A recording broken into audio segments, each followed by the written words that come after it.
حضور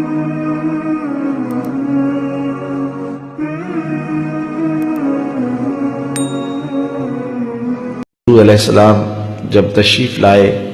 تو اس سے قبل کائنات میں ہر سمت اندھیرا ہی اندھیرا تھا، ظلمت ہی ظلمت تھی اور کفر ہی کفر پھیلا ہوا تھا،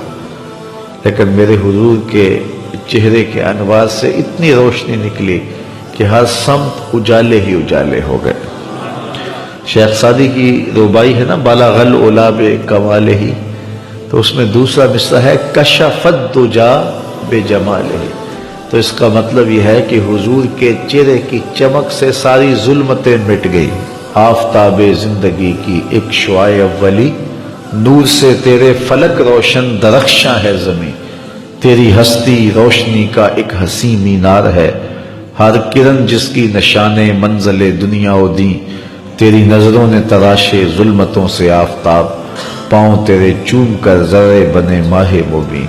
اے غریبوں کے سہارے اے یتیموں کی مراد، محسن انسانیت تجھ سا کوئی نہیں۔ تو گویا حضور علیہ السلام کا جمال، حضور کا حسن کائنات کو روشنیاں دیتا ہے، اجالے بانٹتا ہے، نور بکھیرتا ہے۔ کائنات کے سارے اندھیرے ان کے جمال کی چمک سے ختم ہو گئے اور ہر سمت اجالا ہی اجالا ہو گیا۔ ناگہاں ساکن ہواؤں پر روانی آ گئی اور چمن کے پتے پتے پر جوانی آ گئی۔ آج زانوئے ازل نے صبح پہ انگڑائی لی اور مسکرا کر ایک کرن نے ہاتھ میں شہنائی لی، مخزن اسرار قدرت کے امی پیدا ہوئے، غل ہوا دنیا میں ختم المرسلین پیدا ہوئے۔ سیدہ آمنہ سلام اللہ علیہا فرماتی ہیں جب حضور کی ولادت کے لمحے قریب آئے تو ستارے میرے آنگن کے اتنے قریب آ گئے کہ مجھے لگتا تھا میرے ویڑے میں گر پڑیں گے۔ اور فرماتے ہیں جو ہی حضور کی ولادت کے لمحے آئے، سیدہ آمنہ سلام اللہ علیہا فرماتی ہیں خرج منی نور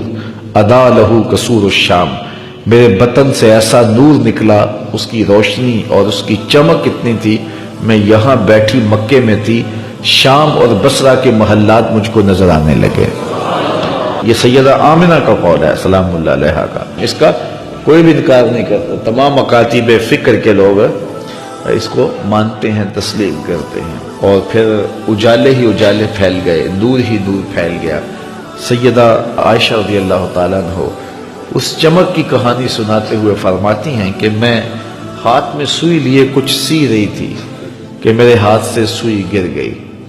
اور حضور کے گھر میں جو دیا ہے اس میں جلانے کے لیے تیل بھی نہیں تھا، تو میں پریشان ہوئی کہ اب گمی ہوئی سوئی کیسے ملے گی۔ ایسے میں حضور تشریف لائے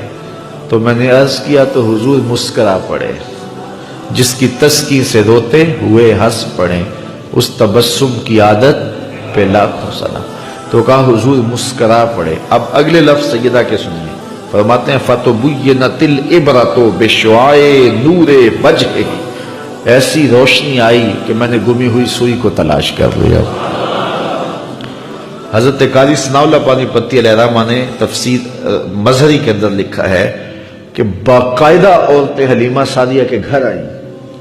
اور کہا حلیمہ تو اتنی امیر ہو گئی ہے کہ رات کو بھی چراغ نہیں بجھاتی، بڑے بڑے امیر چراغ بجھا کے سو جاتے ہیں لیکن تیرے گھر میں رات کو بھی چراغ جلتا ہے، تو بڑی غریب تھی اور تیری تو قسم پرسی ضرب المثل تھی، لیکن اب تو اتنی امیر ہو گئی ہے کہ رات کو چراغ بجھا کے نہیں سوتی۔ تو حضرت حلیمہ سعدیہ نے فرمایا آؤ تمہیں بتاؤں میرے گھر میں کون سا چراغ ہے۔